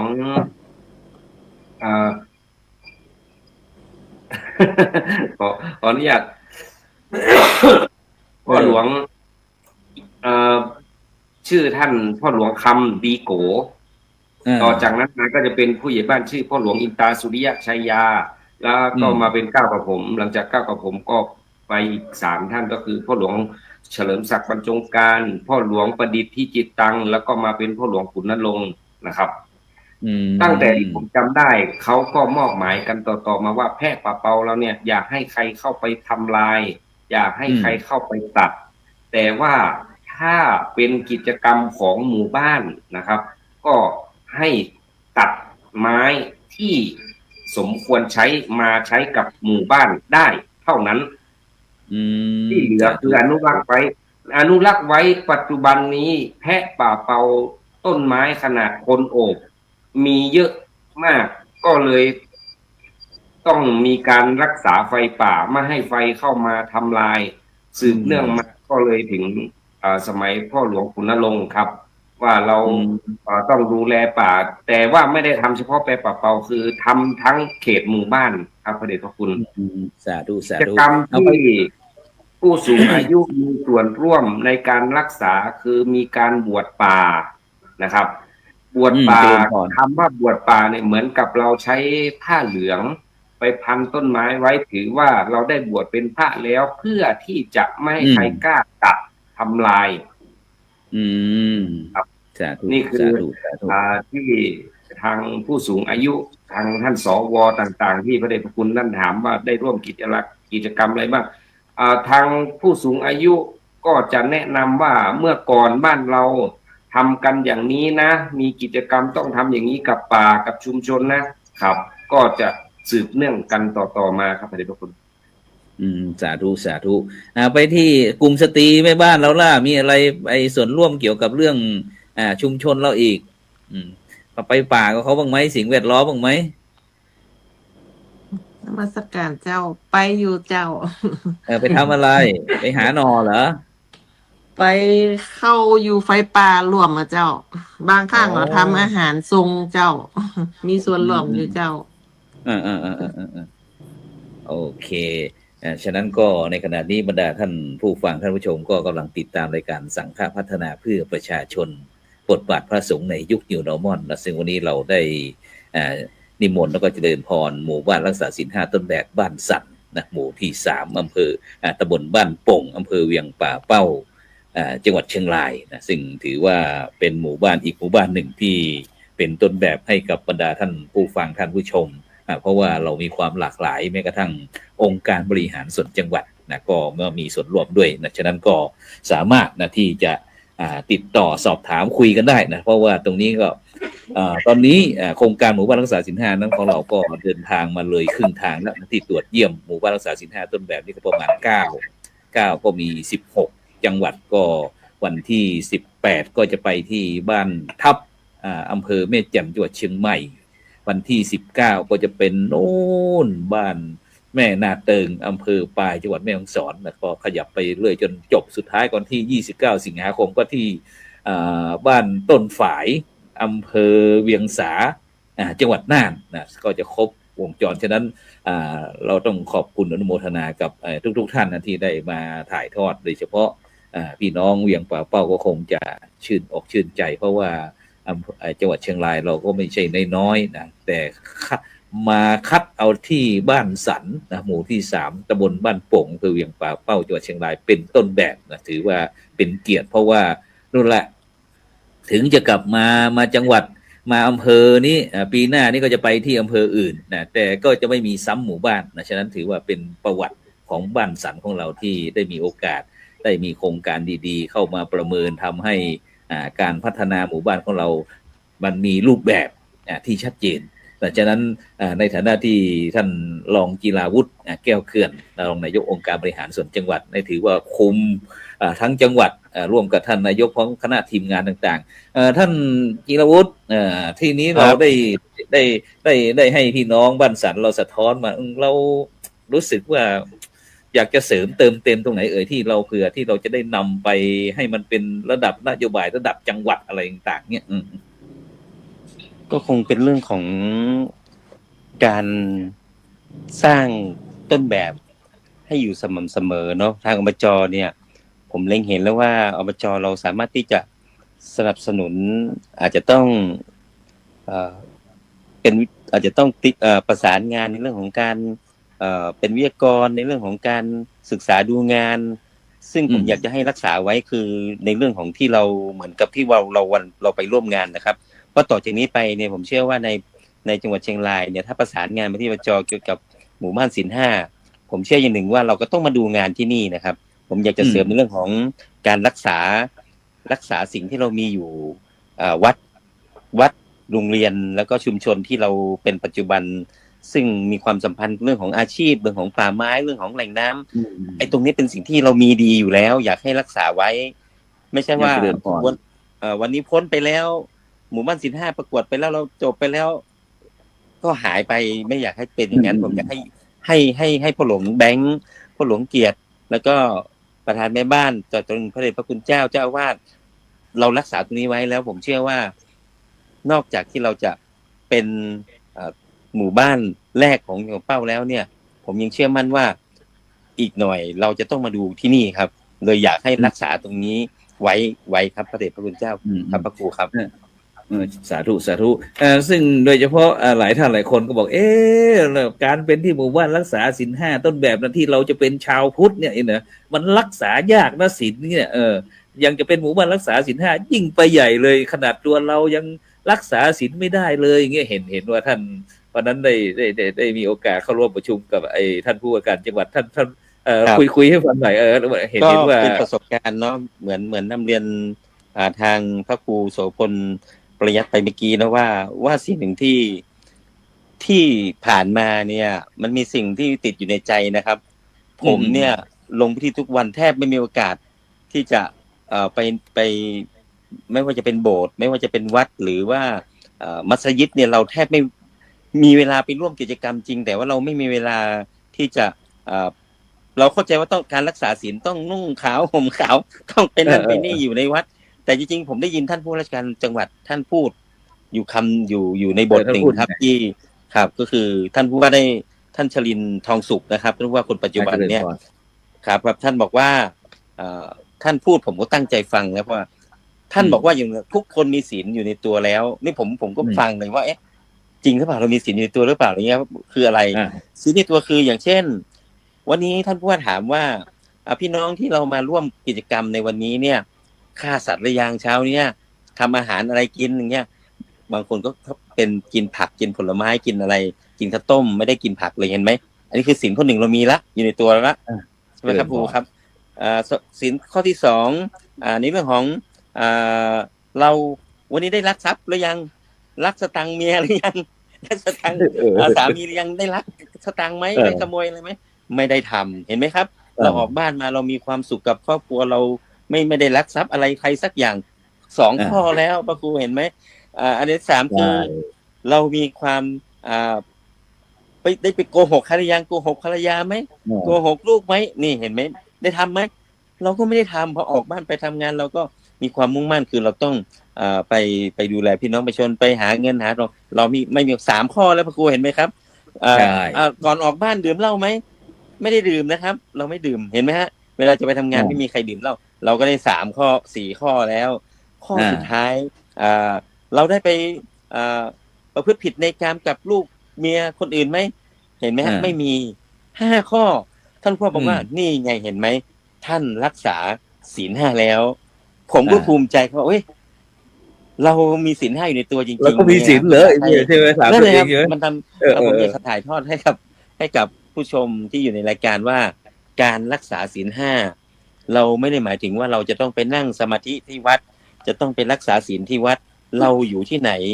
ก็สามารถ รักษาศีล 5เพราะอยู่ในตัวเราอยู่แล้วอย่างเงี้ยครับพ่อครูว่าไหมพ่อหลวงเกียรติฟังแล้วเป็นไงเข้าถึงง่ายไหมศีล 5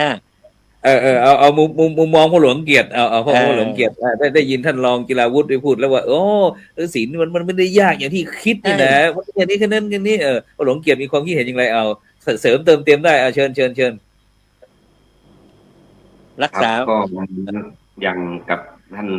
รองนายกได้เรียนไปนะครับ ว่าการรักษาศีล 5เนี่ยที่เราต้องไปวัดเนี่ยมาลาขยับจอนิดหนึ่งไปจออย่างถ้าเราไปวัดเนี่ยเขาเรียกว่าเราไปสมาทานศีลนะครับเลยตรงนี้เราไปสมาทานศีลทำไมต้องไปสมาทานเพื่อให้ระลึกถึงคำว่าศีลที่เราจะต้องรักษาเนี่ยคำว่าศีลคือการเป็นปกติของคนผมก็มองอย่างเงี้ยไปสมาทานเพื่อให้จำขึ้นใจจำได้ว่ามีศีล 5มีอะไรมั่งเหมือนที่ท่านรองบอกไว้1 2 3 4 5ครบแสดงว่าท่านรองนี่สมาทานศีลบ่อยแล้วการรักษาศีลผมก็มองเหมือนกับท่านรองนายกครับได้เรียนไว้ว่าคนเรามีศีลอยู่ในตัวอยู่ในหัวใจอยู่แล้วแต่จะรักษาศีลได้อย่างไรก็คือนำไปปฏิบัติทุกวันนี้ครับเหมือนที่นำเรียนไปครับบ้านในหมู่บ้านสันเนี่ยก็จะมีการที่ว่ายกตัวอย่างเอาครอบครัวอบอุ่นเอาคนที่ไม่ไปเล่นชู้อะไรมาเป็นตัวอย่างในหมู่บ้านจน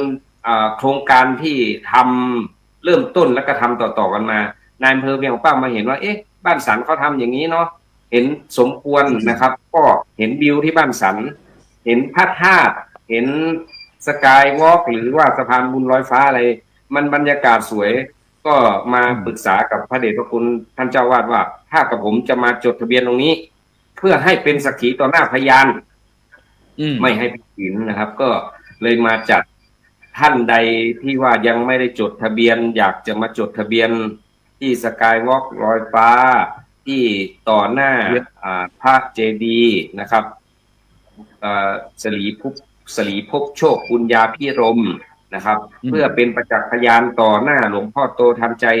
ก็มาจดที่วัดเวียงมนได้ก็ปีที่แล้วปีก่อนนะครับมาทำที่นี่แต่ปีที่แล้วเนี่ยให้พี่น้องบ้านสันเนี่ยไปจัดสถานที่จำลองที่อำเภอเวียงป่าเป้าแต่ถ้าหากว่าท่านใดสนใจอยากจะมีคอมเมนต์เข้ามาก็เรียนนั้นท่านนายอำเภอจะมาจัดตรงนี้อีกนะครับเพื่อสนับสนุนการรักษาศีลครับพระเดชพระคุณหลวงพ่อโอ้สาธุไปที่แม่มาลาแม่มาลาเห็นได้ยินท่านรองกีฬาวุฒิได้พูดว่าโอ้ทำไมมันง่ายจังแม่มีความคิดเห็นอย่างไรจะเสริมเติมเต็มตรงไหนเกี่ยวกับเรื่องหมู่บ้านรักษาศีล 5เจ้าที่นานว่าตะกี้เจ้าเก้ากู่นี่ยังอยู่เหมือนเดิมนะเจ้าตีจดทะเบียนสมรสในหมู่บ้านในวัดเนี่ยเจ้าแล้วก็เรื่องมุมมองเรื่องการรักษาศีลในฐานะที่เป็นอุบาสิกาโดยเฉพาะในช่วงนี้ก็เป็นช่วงเทศกาลเข้าพรรษาด้วยนะได้เข้าพรรษามาประมาณเดือนหนึ่งละประมาณเดือนหนึ่งก็เหลือประมาณอีก2 เดือนก็จะออกพรรษาแล้วก็จะถึงเทศกาลกฐินอีกแล้วนะฉะนั้นแม่มาลาอยากจะฝากอะไรเชิญชวนคุยกับบรรดาท่านผู้ฟังท่านผู้ชมมารักษาศีลกันหน่อยเชิญชวนเข้าวัดทุกวันศีลนะเจ้ากลุ่มพนาสตรีกันร่วมเข้าโครงการอยู่เจ้าเอาพระหลวงเกียรติเสริมหน่อยเดี๋ยวจะให้พระคุณเจ้าพระหลวงแบงค์หรือพระหลวงแบงค์เอาพระหลวงแบงค์ครับก็อย่างที่เห็นนะครับช่วงนี้เข้าพรรษานะครับก็ได้ทำกิจกรรมนะครับถ้าใครอยากสนใจกิจกรรมนะครับพรรษาหน้าเรียนเชิญนะครับซึ่งเลิกเล่าตลอดชีวิตนะครับก็มีคนหัวใจเพชรนะครับโครงการมอบถึงปลัดนะครับคนหัวใจเพชรให้แต่ถ้างดเฉพาะเข้าพรรษานะครับ3 เดือนนะครับก็จะให้เป็นคนหัวใจหินก่อนนะครับซึ่งเป็นเกียรติยศสำหรับเราเลิกเล่านะครับอย่างน้อยไม่ได้เลิกถาวรเลิกชั่วคราวก็ยังดีนะครับซึ่งปีนี้เราก็จะทำแล้วนะครับแต่ถ้าหลังจากนี้ปีหน้าครับท่านไหนสนใจก็เรียนเชิญเข้าร่วมโครงการได้นะครับเพื่อให้เป็นเกียรติความภาคภูมิใจแก่ในครอบครัวนะครับแล้วก็ลูกหลานต่อไปนะครับว่าเราได้ทำแบบนี้นะงดเหล้านะครับเพราะเหล้านะครับ ซึ่งศีลข้อที่5กำหนดไว้นะครับว่าเหล้าเนี่ยคือผิดศีลนะครับซึ่งถ้าใครทำผิดศีลข้อที่5นะครับก็จะก่อให้เกิดการผิดศีลข้ออื่นตามมานะครับซึ่งจะพูดตรงก็จะเกิดการทะเลาะวิวาทนะครับมันก็จะทำให้ศีลข้ออื่นตามมาด้วยนะครับก็ฝากไว้นะครับอาจารย์ครับสาธุสาธุเอาไปที่รัตนยาโนภิกขุทีนี้ครับอาจารย์ครับเรื่องที่เราคอมพรรษา5 ออกพรรษาจะมีเกียรติบัตรให้ครับถ้าใครปฏิบัติได้ก็มีลงทะเบียน9 คนครับแล้วคนหัวใจเพชรอีกครับอาจารย์งดมาได้5-6 ปีก็มีเกียรติบัตรให้ครับที่เราปฏิบัติกันอยู่ครับเป็นโครงการเนาะครับเนาะอาจารย์เนาะแต่ขอฝากอีกอย่างหนึ่งว่าวัดนี้มีมหาลัยชีวิตหรือสถาบันเพื่อปวงชนของมหาลัยเปิดที่นี่ห้องเรียนครับขอเชิญชวนศรัทธาสาธุชนทั้งหลายที่เป็นอุบาสกอุบาสิกาอยากเรียนก็เจริญพรมาเรียนที่นี่ได้ครับเรียนออนไลน์เรียนเสาร์อาทิตย์นะครับพบกลุ่มนะครับเรียนระดับปริญญาตรีครับมีห้องเรียนที่วัดเวียงมนครับของเวียงบ่อเป้าไม่สวยบางเนี่ยมาเรียนได้ครับเป็นแบบว่าอยากให้คณะศรัทธาเด็กหรือเยาวชนมาเรียนที่นี่ปฏิบัติทำด้วยอะไรด้วยครับครับเป็นจุดศูนย์กลางเรียนการเรียนรู้กศนก็มาเรียนที่นี่ครับครับหลายหน่วยกิจหลายหน่วยที่เข้ามาเรียนที่จุดของวัดวิมูลครับแล้วก็มีเมื่อก่อนก็มีสะพานบุญลอยฟ้ามีดอกดาวเรืองดอกปอเทืองหน้าหนาวจะมีทะเลหมอกอาจารย์ครับจะมีคนมาเที่ยวช่วง1-2 ปีผ่านมาก็มีคนไปเที่ยววัดครับเป็นแหล่งท่องเที่ยวอีกแห่งหนึ่งของเวียงป่าเป้าครับที่ผมเคยเปิด2 ปีซ้อนเนาะแต่อยากได้งบอบจ.มาช่วยสนับสนุนพัฒนาวัดด้วยเนาะขอฝากท่านรองนะครับเนาะมาพัฒนาว่าเป็นแหล่งท่องเที่ยวของผมดูเซิร์ชดูในอินเทอร์เน็ตว่าสะพานบุญลอยฟ้าติด1 ใน 5ของเชียงรายแต่มันมีงบประมาณทางวัดพัฒนาไปตลอดอยู่ครับแต่ว่าขาดคุณทรัพย์เดี๋ยวนี้ทำน้ำตกจะทำสถานที่ปฏิบัติธรรม7 แห่ง7 สัตหะนะครับกำลังทำอาจารย์กำลังจะทำปฏิบัติธรรมด้วยครับในตัวเนาะครับผมครับขอบคุณครับครับสาธุครับงั้นเราก็ไปที่ในขณะนี้บรรดาท่านผู้ฟังท่านผู้ชมก็กำลังติดตามรายการสังฆพัฒนาเพื่อประชาชนบทบาทพระสงฆ์ในยุค New Normal วันนี้หมู่บ้านรักษาศีล 5ต้นแบบบ้านสันหมู่ที่3ตำบลบ้านโป่งอำเภอเวียงป่าเป้าจังหวัดเชียงรายได้มาถ่ายทอดวิทยายุทธที่เป็นหมู่บ้านรักษาศีล 5ต้นแบบในฐานะที่เป็นแชมป์ของจังหวัดเชียงรายแต่ก็จะต้องไปต่อสู้ที่คณะกรรมการไปตรวจเยี่ยมนั่นนะท่านรองตั้งภาค6นี่ก็จะมี5จังหวัดคือจังหวัดแพร่จังหวัดน่านจังหวัดพะเยาจังหวัดลำปางแล้วก็จังหวัดเชียงรายคัดเอาแชมป์หนึ่งหมู่บ้านฉะนั้นที่เราได้สนทนากับท่านรองจิราวุฒิแก้วเขื่อนในรองนายกองค์การบริหารส่วนจังหวัดเชียงรายก็เพื่อที่อยากจะให้ท่านได้ถ่ายกระบวนการว่าในฐานะที่เป็นองค์การบริหารส่วนจังหวัดเนี่ยเรามีการส่วนสนับสนุนท้องถิ่นอย่างไรนะเพราะว่าโครงการหมู่บ้านรักษาศีล 5นี่ก็เป็นโครงการที่สนับสนุนเกี่ยวกับเรื่องการพัฒนาทั้งบุคลากรทั้งหมู่บ้านทั้งชุมชนประเทศชาติต่างๆโดยใช้หลักธรรมการสร้างความปรองดองสมานฉันท์รักกันเหมือนพี่ดีกันเหมือนน้องปรองดองกันเหมือนญาติฉะนั้นก็ถือว่าเป็นต้นแบบอีกจังหวัดหนึ่งที่มีองค์การบริหารส่วนจังหวัดได้มีการสนับสนุนโดยเฉพาะโครงการดีๆที่พี่น้องประชาชนได้รับประโยชน์มากฉะนั้นก็อยากจะให้ท่านจิราวุฒิได้คุยให้ฟังอีกสักนิดหนึ่งว่านอกจากที่สนับสนุนโครงการหมู่บ้านรักษาศีล 5แล้วเนี่ยเรานอกจากนั้นเรายังมีอะไรเยอะแยะมากมายหมดโครงการที่เพราะว่าจังหวัดเชียงรายก็เป็นจังหวัดใหญ่เพื่อที่จังหวัดอื่นๆเขาได้ยินนายกองค์การบริหารส่วนจังหวัดอื่นเขาได้ยินเนี่ยเขาจะได้ไปทำบ้างเพื่อที่มันจะได้สร้างสุขความสุขให้กับพี่น้องประชาชนเนี่ยเพราะว่าในยุคสมัยนี้เราดู AI นี่โอ้โหฟังแต่ละวันนี่บางครั้งก็เครียดนะบางคนก็ไม่รู้จะหาทางออกอย่างไรฉะนั้นขอความอนุเคราะห์จากท่านจิราวุฒิก็แล้วกันเป็นตัวแทนของพี่น้องจังหวัดเชียงรายได้คุยในฐานะที่องค์การบริหารส่วนจังหวัดเชียงรายเป็นต้นแบบอีกจังหวัดหนึ่งขอเจริญพรครับก็นำเรียนพระครูโสพลปริยัติแล้วก็ผู้ชมทุกท่านแล้วก็ ผู้ร่วมรายการนะครับก็ขออนุญาตกล่าวสั้นๆนะครับโดยผ่านไปโดยเร็วนะเพราะว่าเดี๋ยวจะรบกวนเวลาท่านคืออย่างนี้ครับอบจ.เชียงรายเรามีอำนาจหน้าที่และไม่สามารถทำได้และไม่สามารถทำได้ก็มีแต่สามารถทำได้เนี่ยส่วนใหญ่จะเป็นเรื่องของศาสนพิธีนะครับที่เราสามารถสนับสนุนในการส่งเสริมศาสนาและวัฒนธรรมซึ่งเราทำได้อย่างเช่นอบรมอย่างที่นำเรียนไปเมื่อกี้เนาะอบรมให้กับวิยาวัจกรมัคคายกอบรมให้กับคณะสงฆ์นะครับในการที่จะถ่ายทอดเกี่ยวกับโรงเรียนพระปริยัติธรรมเราสามารถทำได้ถึงโครงการอย่างเช่นประเพณีกฐินและกฐินอย่างเงี้ยนะครับเราสนับสนุนให้ทุกปีเลยนะครับแล้วก็อย่างเช่นประเพณี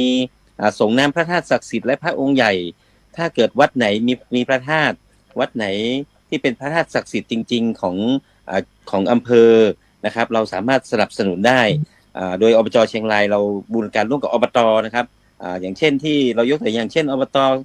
20,000อบจ50,000ในการสืบสานประเพณีว่าส่งน้ำพระธาตุศักดิ์สิทธิ์อย่างเงี้ยนะครับเนาะในเรื่องของสนับสนุนเรื่องของเทศมหาชาติก็สมควรที่จะอยากจะรักษาไว้เนาะซึ่งอบจ.เราก็ทำทุกปีนะครับสนับสนุนวัดที่มีความพร้อมในเรื่องของจัดกิจกรรมเทศมหาชาตินะครับเราก็ทำในเรื่องของประเพณีเกี่ยวกับที่เกี่ยวข้องพุทธศาสนาทุกอย่างเนาะอย่างเช่นเสริมอีกนิดนึงอย่างเช่นปรับปรุงนะครับเราสามารถปรับปรุงเหมือนเจ้าวาดนำเรียนเมื่อกี้เนาะเราสามารถปรับปรุงได้แต่เราไม่สามารถก่อสร้างได้ซึ่งมันจะติดเรื่องของสำนักพุทธแต่ไม่ใช่ว่าท้องถิ่นทำไม่ได้เลยก็ไม่ใช่นะครับเบื้องต้นเลยเนี่ยอบต.ในพื้นที่หรือท้องถิ่นในพื้นที่จะต้องเป็นผู้ดำเนินการขออนุญาตอย่างเช่นว่าเราอยากปรับปรุงทางเดินลอยฟ้าของวัดของเราเงี้ยนะครับก็ต้องไปศาลที่อบต.บ้านโป่งให้อบต.บ้านโป่งมาสำรวจออกแบบร่วมกับคณะสงฆ์แล้วก็คณะศรัทธาว่าเราจะก่อสร้างแบบไหนหลังจากนั้นก็เอาแบบเนี่ยไปขออนุญาตที่สำนักพระพุทธศาสนาซึ่งต้องใช้เวลาในการขออนุญาตอยู่พอสมควรหลังจากได้ใบอนุญาตเสร็จอบจ.และอบต.สามารถร่วมกันในการสนับสนุนงบประมาณได้ครับผมครับนี่ขออนุญาตสั้นๆหรือจะยาวไปครับครับสาธุขอบคุณอนุโมทนาอันนี้ต้องพึ่งขออนุญาตนำเรียนนิดนึงต้องพึ่งท้องถิ่นของเราก่อนครับเพราะอบจ.จะดูทั้งจังหวัดเราอยากทำอะไรเราไปที่อบต.บ้านโป่งเลยแล้วให้ช่างอบต.บ้านโป่งมาสำรวจออกแบบเพราะการขออนุญาตไปที่สำนักพุทธจะต้องมีแบบจะต้องมีคำขอจะต้องมีเอกสารของวัดเพื่อขอยื่นใบอนุญาตในการปรับปรุงในการก่อสร้างในพื้นที่บริเวณวัดถ้าได้รับใบอนุญาตมาเสร็จอันนั้นจะเป็นกุญแจปลดล็อกที่อบจ.ก็ดีหรืออบต.ก็ดีสามารถเข้ามาดำเนินการได้ครับพระเดชคุณเจ้าครับสาธุให้อีกคนละ1 นาทีอีก4 ท่านนี้เอาไปที่พ่อหลวงเกียรติก่อนคุณโยมประกิตขอบคุณอนุโมทนาใครก็ได้ที่มาร่วมงานชมรมผู้สูงอายุของเรา ปราบท้องถิ่นครับก็ต้องกราบขอบพระคุณ